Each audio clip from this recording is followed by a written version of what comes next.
إنما يخشى الله من عباده العلماء.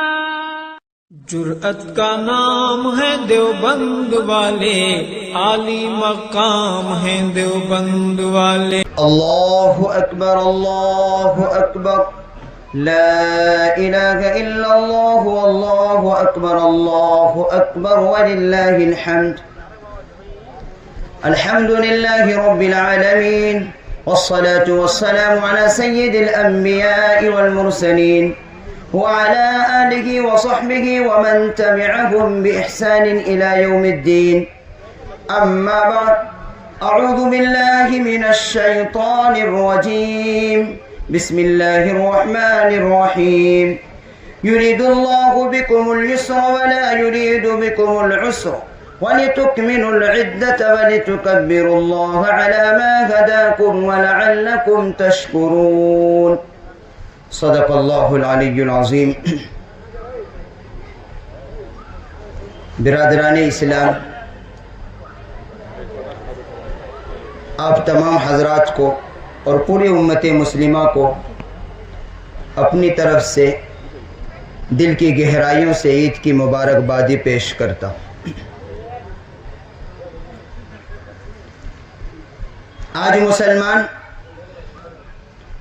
رمضان المبارک کا مبارک مہینہ، مبارک دن اور مبارک راتوں کو گزارنے کے بعد، روزے کی تکمیل کرنے کے بعد، رات کے اندھیریوں میں اللہ کے حضور کھڑا ہونے اور آہوزاری کے بعد عیدگاہ کے اندر اللہ تبارک و تعالیٰ کی طرف سے جو ملنے والے انعامات ہیں اس کو لینے کے لیے یہاں جمع ہے.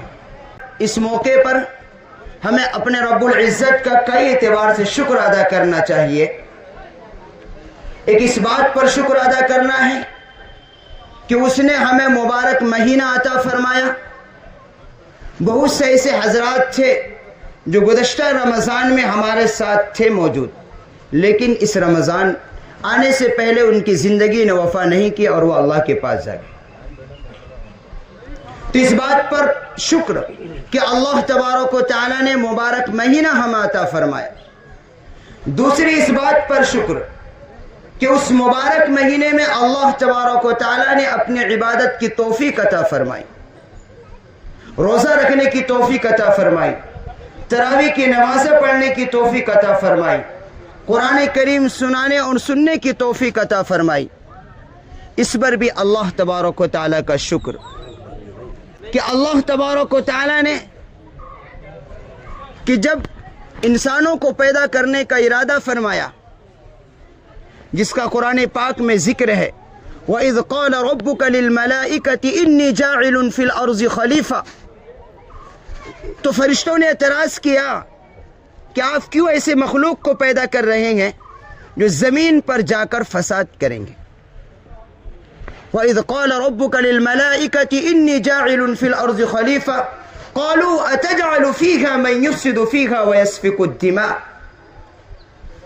اور آگے فرشتے کہتے ہیں وَنَحْنُ نُسَبِّحُ بِحَمْدِكَ وَنُقَدِّسُ لَكَ قَالَ إِنِّي أَعْلَمُ مَا لَا تَعْلَمُونَ، کہ ہم تو آپ کی پاکی بیان کرتے ہیں، آپ کی تسبیح کرتے ہیں، آپ کی تعریف کرتے ہیں، آپ کیوں ایسے مخلوق کو پیدا کر رہے ہیں؟ تو اللہ تبارک و تعالیٰ نے خود جواب دیا انی اعلم ما لا تعلمون، اے فرشتوں میں جو جانتا ہوں وہ تم نہیں جانتے.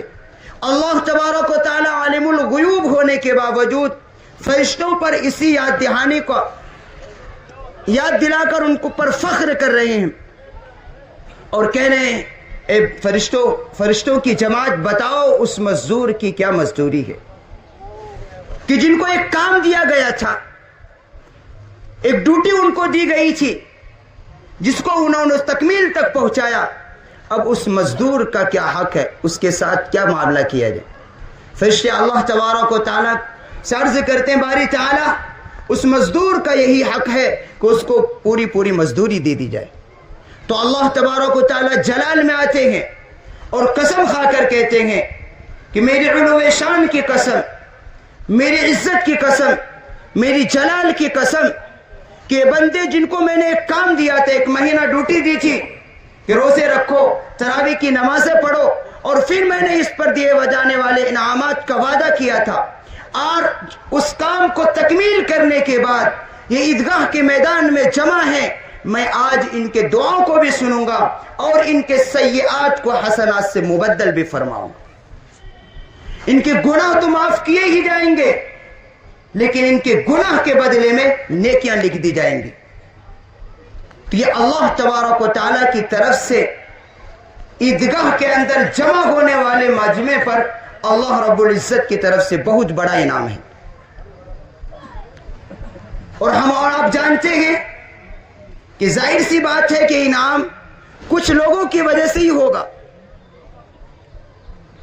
کہ سب نے تو روزے تو رکھے نہیں، کچھ جس کو اللہ تبارک و تعالیٰ نے، لیکن الحمدللہ مجمع کے اندر عیدگاہ کے اندر وہ لوگ بھی جمع ہیں جنہوں نے رمضان المبارک کے روزے بھی نہیں رکھے، تراویح کی نمازیں نہیں بھی پڑھی، پھر بھی وہ آتے ہیں۔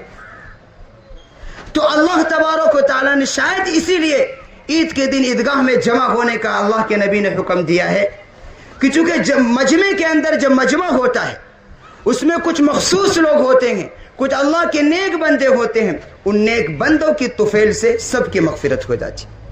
گنہگاروں پر اللہ کی رحم ان نیک لوگوں کی بدولت ہوگی جنہوں نے رمضان المبارک کے مہینے میں روزے بھی رکھے، تراویح کی نمازیں بھی پڑھی، اور اللہ کے سامنے اپنے گناہوں کا عاجزی کرتے رہے۔ اس لیے کہ اللہ کی کریم ذات، اس کی شان سے یہ بات بعید ہے کہ مجمع کے اندر چند لوگوں کی مغفرت کر دی جائے اور اس مجمع کے اندر ہم جیسے گنہگار ہو اس کو چھوڑ دیا جائے، یہ اللہ کی شان کے خلاف ہے۔ اس نیک لوگوں کے بدولت سارے گناہگاروں کی مغفرت کر دی جاتی۔ تو ہمیں یہ عزم رکھنا چاہیے، یقین رکھنا چاہیے کہ ہم جب عیدگاہ سے لوٹیں گے تو اس حال میں لوٹیں گے کہ ہمارے گناہ معاف ہو چکے ہوں۔ اب وہ بندے کی ذمہ داری ہے کہ اللہ تبارک و تعالیٰ نے جو ان کو انعام دیا ہے، مغفرت کا جو پروانہ دینے کا وعدہ کیا ہے، اس کی پاسداری کرے، اس کا لحاظ رکھے۔ کہ نبی صلی اللہ علیہ وسلم کا معمول بھی یہی تھا کہ مسجد نبوی میں جہاں نمازوں کا ثواب لاکھوں کے برابر ہے، لیکن آپ عید کی نماز ادا کرنے کے لیے مسجد چھوڑ کر عیدگاہ جاتے تھے، اور صحابہ کرام کو اس کی تلقین کرتے تھے کہ عید کی نماز کھلے میدان میں پڑھنی ہے۔ اور اس کی بہت ساری وجوہ میں سے ایک وجہ یہ بھی ہے کہ مجمعوں کے اندر کچھ جو گنہگار لوگ ہیں، نیک لوگوں کی بدولت ان گنہگاروں کی بھی مغفرت ہو جاتی۔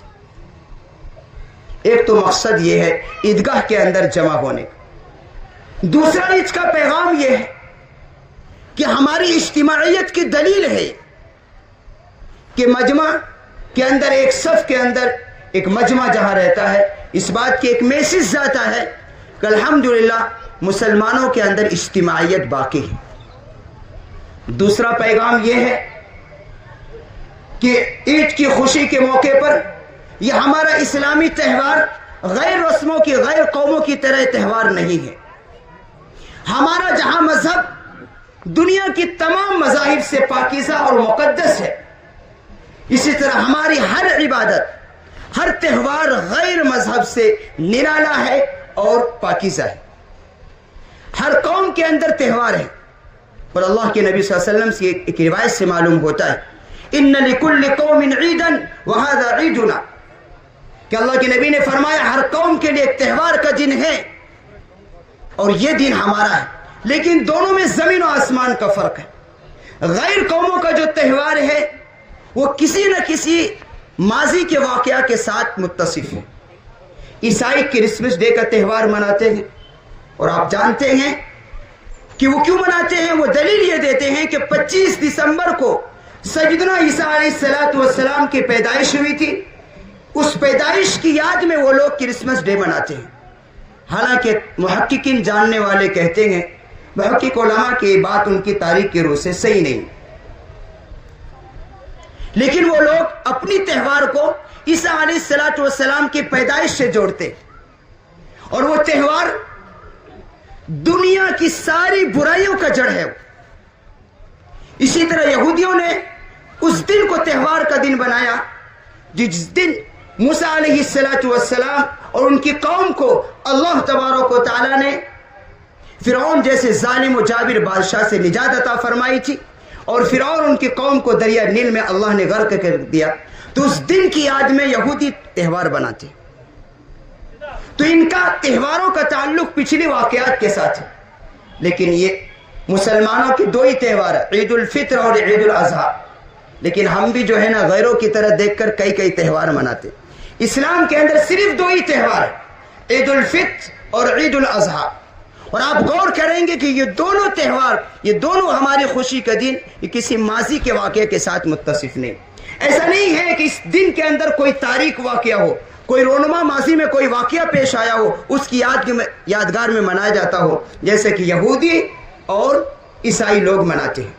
نہیں، ہمارا یہ عید الفطر اور بقرعید، عید الاضحیٰ کا تہوار، یہ دوسرے جو مذاہب، غیر مذاہب ہے ان سے الگ ہے، اور اللہ تبارک و تعالیٰ نے ہماری تہوار کو بھی عبادت کے ساتھ جوڑ دیا ہے،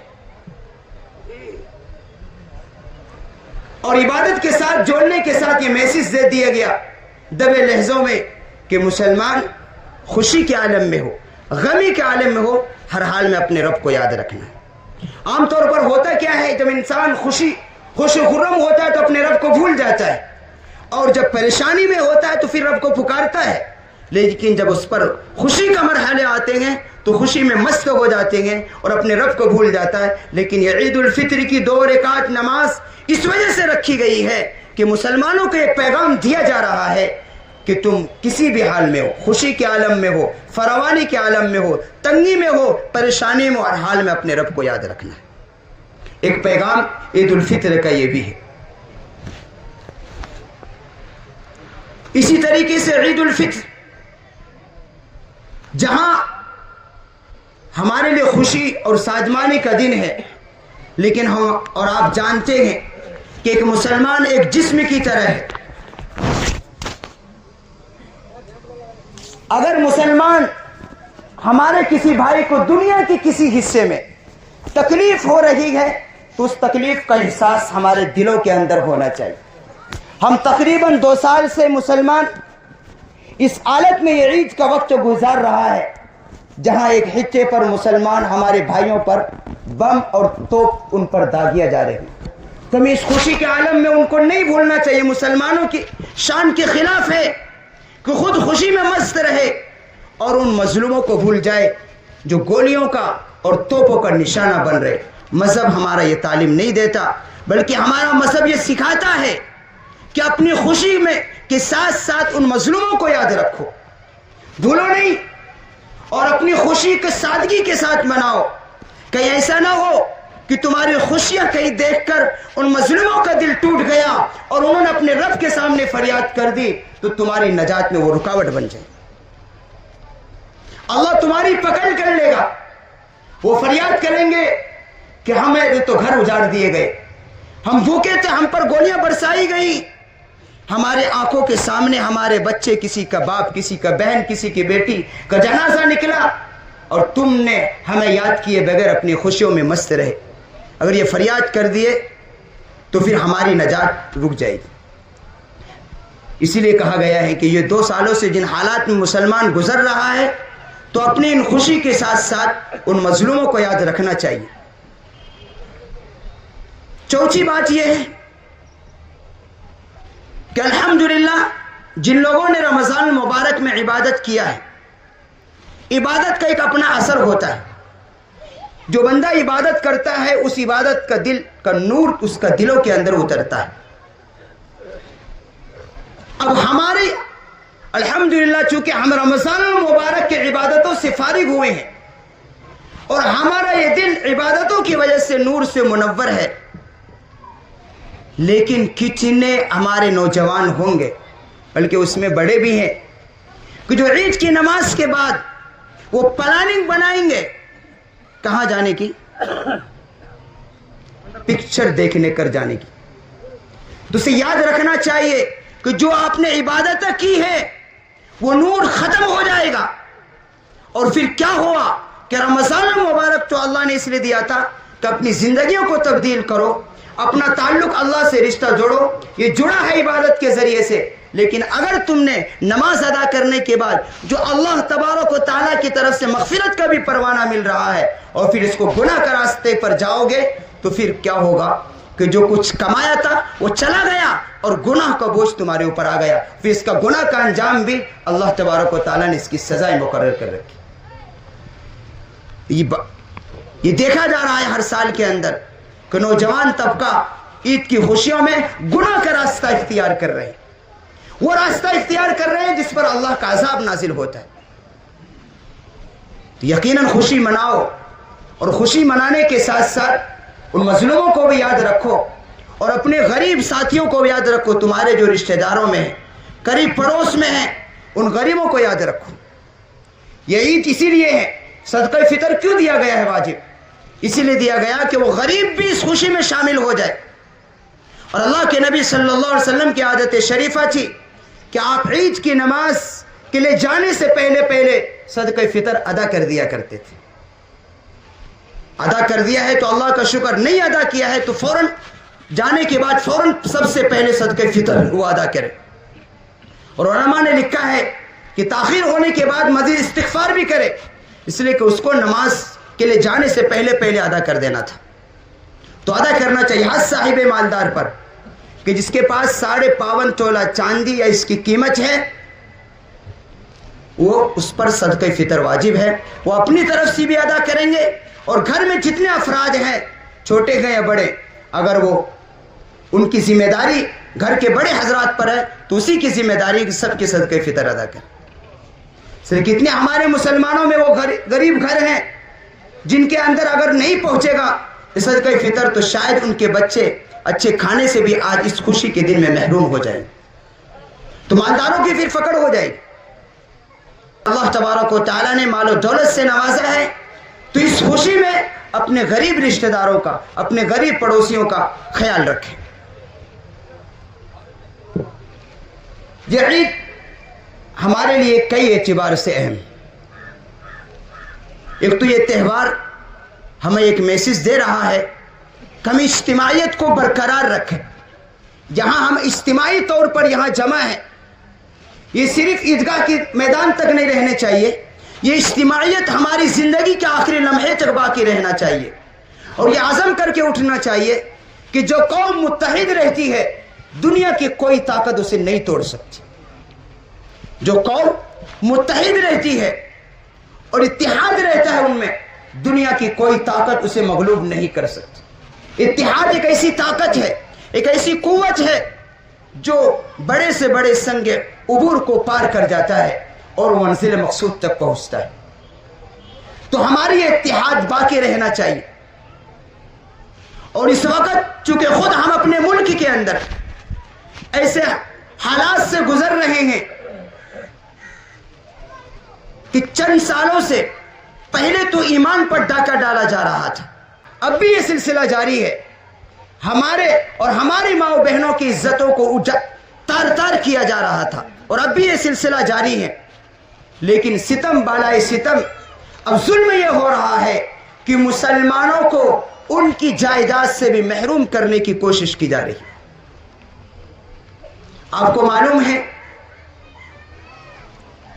کہ ظالم و جابر حکومت ایک چور راستے سے ایسا بل پاس کرنے کی کوشش کر رہی ہے جو سب سے بڑا خطرہ ہے اس ملک کے لیے۔ خاص طور سے اس میں مسلمان تو ہم ہیں پیش و پیش، لیکن اس میں ہمارے کچھ غیر مذاہب بھی آئیں گے۔ وہ ہمارا ایمان کا مسئلہ ہے۔ جب ہماری مسجدیں محفوظ نہیں رہیں گی، ہماری عیدگاہیں محفوظ نہیں رہیں گی، ہمارے قبرستان محفوظ نہیں رہیں گے، تو پھر ہم اپنی عبادت بھی اس شریعت کے مطابق کرنا ہمارے لیے دوبر ہو جائے گا جس کا حکم اللہ نے ہمیں مکلف بنایا ہے۔ ایک نہیں 40 ترمیمات ان کے اندر کر رہے ہیں۔ جو سب سے بڑا خطرناک یہ ہے، ایک کمشنر کو اس کا حق دیا جا رہا ہے، وہ چاہے جس طریقے سے وہ فیصلہ کرے۔ ظاہر سی بات ہے سرکار اس کی، پولیس بھی اس کی، تو کیسے وہ انصاف کرے گا؟ وہ مقدمہ سنے گا تو کیسے انصاف؟ کوئی بھی آدمی جا کر لیٹر دے دے گا، اس پر جانچ شروع کر دے گا۔ تو ظاہر سی بات ہے یہ سرکار کی بدنیتی پر مبنی ہے. وہ مسلمانوں کی اوقاف کی جائیداد کو ہڑپ کرنا اور قصب کرنا چاہتی. وہ وقف کی جائیداد کو برباد کرنے کا ان کا منصوبہ ہے، جو انشاءاللہ وہ اس منصوبے میں ناکام ہوں گے. اور مسلمان اور ساری وہ تمام جد و جہد کرنے والے قابل مبارکباد ہیں جو اس کے سلسلے میں کوشش کر رہے ہیں. اور الحمدللہ ہم اور آپ بھی ان کے ساتھ ساتھ شانہ بشانہ چل رہے ہیں. جب بھی کوئی آواز لگائی جا رہی ہے ہم اس آواز پر الحمدللہ مسلمان لبیک کہہ رہے ہیں، اور وہ اس درد کو سمجھ رہے ہیں کہ ہمارا یہ ایمان کا مسئلہ آ گیا ہے کہ جس طریقے سے نماز ضروری ہے اسی طریقے سے اوقاف کی جائیداد کی حفاظت بھی ضروری. یہ محفوظ رہے گا تو ہمارے عبادتیں محفوظ رہیں گی، اور اگر یہ چلا گیا تو پھر 2 رکعت نماز پڑھنے کے لیے مسلمان ترسے گا. ان کا ٹارگیٹ بہت دور ہے، لیکن ابھی انہوں نے بہت تھوڑا سا جھلکیاں دکھائی ہے. ان کا نیت بڑا خطرناک ہے، ان کی سازش بڑی زبردست ہے، لیکن وہ ابھی کھل کر سامنے آئی نہیں. تو ہمیں اپنے بڑوں کے ساتھ جڑ کر رہنا ہے اور دعا کرتے رہنا ہے. یہ اوقاف کیا ہے؟ یہ ان مخیر حضرات نے اللہ تبارک و تعالیٰ کی رضائی الہی کے لیے اپنی زمینوں کو وقف کر دیا. کسی نے مدرسے کے لیے وقف کیا، کسی نے مسجد کے لیے وقف کیا، کسی نے قبرستان کے لیے وقف کیا، کسی نے عیدگاہ کے لیے وقف کیا، کسی نے چرچ کے لیے وقف کیا، کسی نے مندروں کے لیے وقف کیا. سب کے مذہب ماننے والوں نے جن کو اللہ تبارک و تعالیٰ نے اللہ کے راستے میں خیرات کرنے کا جذبہ دیا تھا، انہوں نے اللہ کی رضا کے لیے زمینیں وقف کی. تو سرکار کی ذمہ داری یہ تھی کہ ان زمینوں کو مزید حفاظت کرتی، لیکن بدنیتی کا شکار ہو کے خود ان تمام جائیدادوں کو قبضہ کرنے کا ایک چور راستہ وہ اختیار کر رہے ہیں. انشاءاللہ وہ کبھی کامیاب نہیں ہوں، اور اگر وہ اپنی اس چال میں کامیاب ہو بھی گئے تو مسلمان انشاءاللہ آخری دم تک، اور اس ملک کے ہر وہ شہری جن کو ایٹیکل پر، یہاں کے قوانین پر، یہاں کے دستور پر اسے یقین ہے، وہ اس بل کے خلاف میدان میں رہے گا اور مرتے دم تک، آخری سانس تک اس بل کے خلاف لڑیں گے. انشاءاللہ لڑیں گے انشاءاللہ. یہ ہمارا ایمان کا مسئلہ ہے، کوئی معمولی چھوٹا مسئلہ مت سمجھو اسے. اس لیے جب بھی ہمارے اکابرین کی طرف سے اس پر کوئی بھی ہمیں گائیڈ لائن دیا جائے گا انشاءاللہ ہم لبیک کہیں گے، انشاءاللہ لبیک کہیں گے، کھڑا ہوں گے. اس لیے کہ اجتماعیت اور اتحاد میں بڑی طاقت ہے. وہ بزرگ جہاں ظاہر میں محنت کم کرتے ہیں، آپ کو معلوم ہے، آپ 2-3 دن ان کے ساتھ گزار کر دیکھو، رات کے تنہائی میں وہ زیادہ روتے ہیں. ہم لوگ تو صرف ظاہر میں تھوڑا بہت دکھا دیتے ہیں، لیکن رات کی تنہائیوں میں کیا ہمارے جذبہ ہے؟ نہیں ہے. لیکن اللہ والوں پر قربان جائیے، جو دکھاتے کم ہیں کرتے زیادہ ہیں، رات کی تنہائیوں میں تڑپتے ہیں، پھر انشاءاللہ اللہ ان کی آنسوؤں کی بدولت، ان کی تہجد کی نماز کی بدولت، ان کی تقوی کی بدولت بڑے بڑے زابر و جابر حکومت کو گھٹنوں پر لا کر کھڑا کر دیتا. ابھی تھوڑی محنت ہوئی، حرکت ہوئی، بہار سے لے کر آندھرا پردیش تک حکومت میں زلزلے شروع ہو گئے، دائیں بائیں جھانکنا شروع کر دیا انہوں نے. اب خود پیر پکڑ لے، اب جا رہے ہیں. تھوڑی سی بھی حرکت ہوئی ہے تو انشاءاللہ جب پوری حرکت ہوگی تو بیک فٹ پر جا کر گریں گے. ٹائم ہو گیا ماشاءاللہ، 10 بجے تک ٹائم دیا گیا تھا، دھوپ بھی ہو رہی ہے ماشاءاللہ. آدھا تو اللہ کا شکر ہے، اس پیڑ کی وجہ سے تقریباً اکثر مجمع چھاؤں کے اندر، اللہ کا شکر ہے. صفحہ درست کر لیں، کندھے سے کندھے ملائیں، پیر سے پیر ملائیں، دونوں پیروں کے درمیان 4 انگل کا فاصلہ ہو. صفوں کو بالکل سیدھی رکھا، پہلے اگلی صف مکمل کریں، اس کے بعد دوسری، اس کے بعد تیسری طرح. صفوں کو بالکل سیدھا رکھیں، اس کا خاص خیال رکھیں. کندھے سے کندھے ملا کر رکھیں گے تو انشاءاللہ صف سیدھی ہو جائے گی. پیچھے صف سیدھی ہو گئی.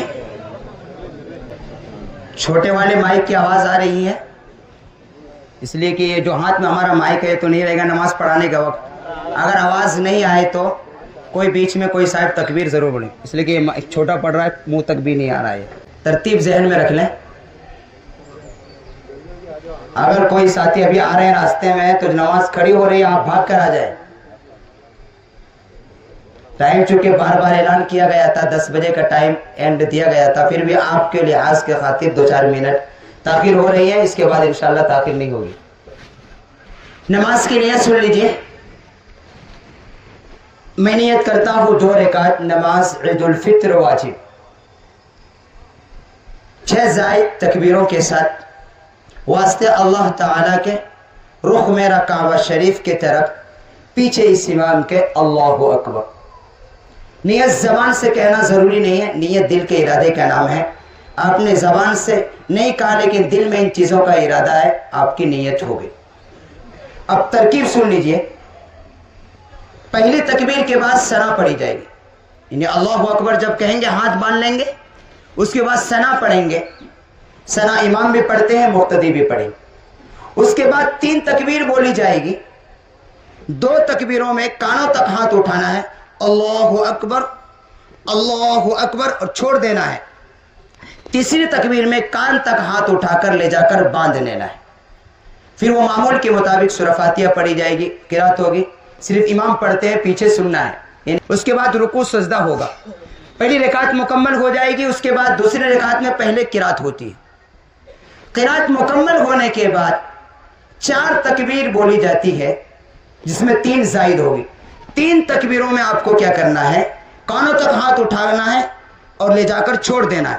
اللہ اکبر، اللہ اکبر، اللہ اکبر، 3 ہو گئے۔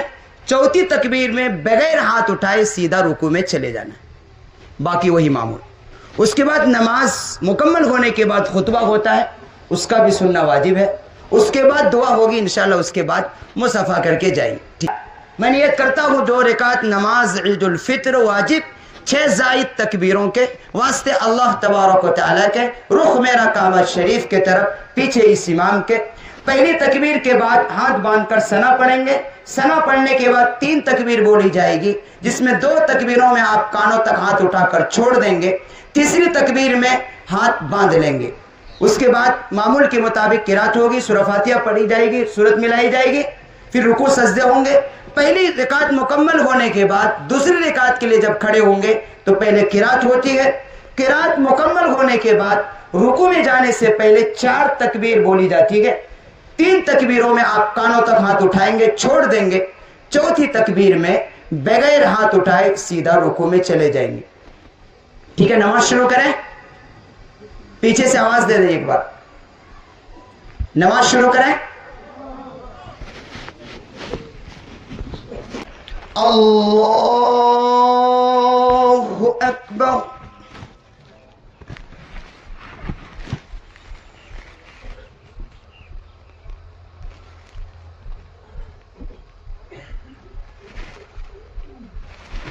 اللہ اکبر، اللہ اکبر،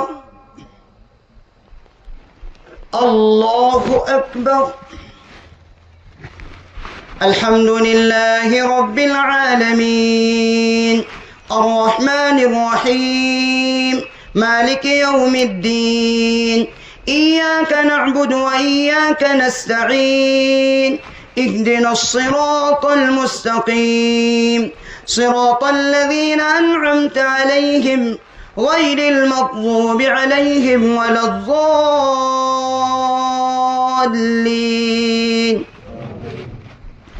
سبح اسم ربك الأعلى الذي خلق فسوى والذي قدر فهدى والذي أخرج المرعى فجعله غثاء أحوى سنقرئك فلا تنسى إلا ما شاء الله إنه يعلم الجهر وما يخفى ونيسرك لليسرى فذكر إن نفعت الذكرى سيذكر من يخشى ويتجنبها الأشقى الذي يصلى النار الكبرى ثم لا يموت فيها ولا يحيا قد أفلح من تزكى وذكر اسم ربه فصلى بل تؤثرون الحياة الدنيا والآخرة خير وأبقى إن هذا لفي الصحف الأولى صحف إبراهيم وموسى. الله أكبر.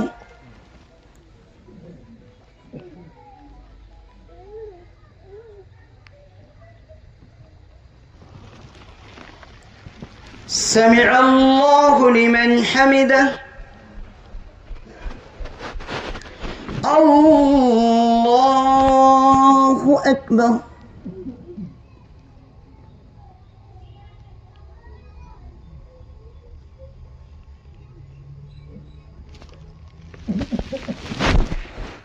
الله أكبر. الله أكبر.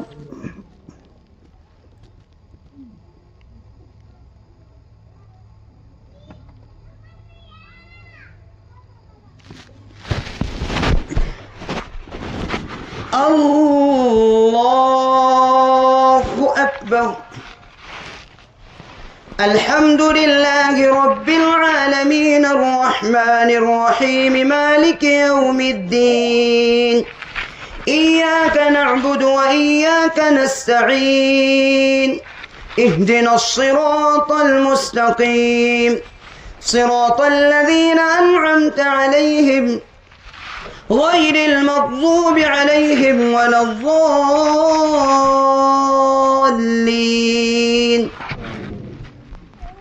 هل أتاك حديث الغاشية وجوه يومئذ خاشعة عاملة ناصبة تصلى نارا حامية تسقى من عين آنية ليس لهم طعام إلا من ضريع لا يسمن ولا يغني من جوع وجوه يومئذ ناعمة لسعيها راضية في جنة عالية لا تسمع فيها لاغية فيها عين جارية فيها سرر مرفوعة وأكواب موضوعة ونمارق مصفوفة وزرابي مبثوثة أفلا ينظرون إلى الإبل كيف خلقت وإلى السماء كيف رفعت وإلى الجبال كيف نصبت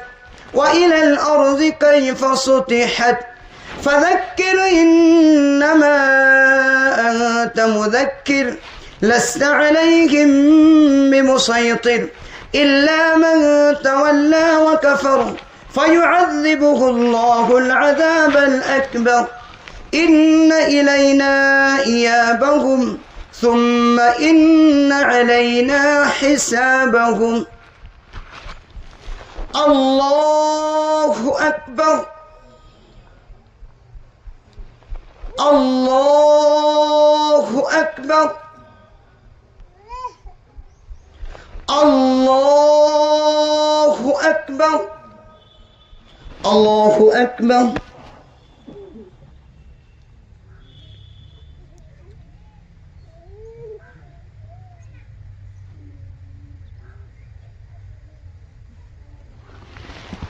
سمع الله لمن حمده.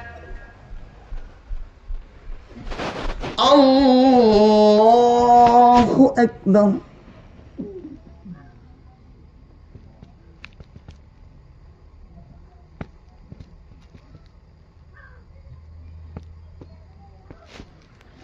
الله أكبر.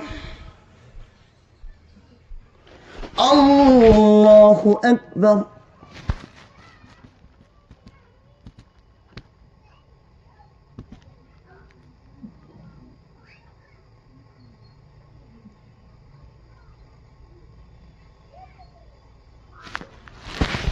الله أكبر.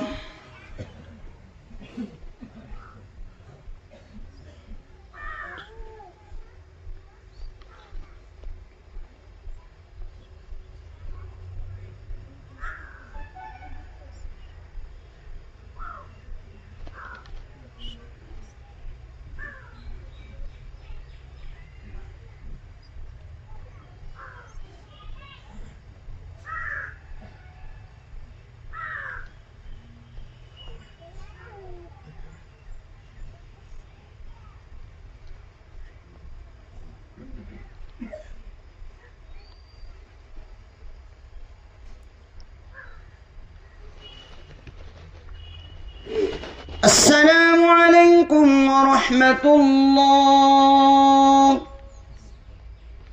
السلام علیکم ورحمۃ اللہ۔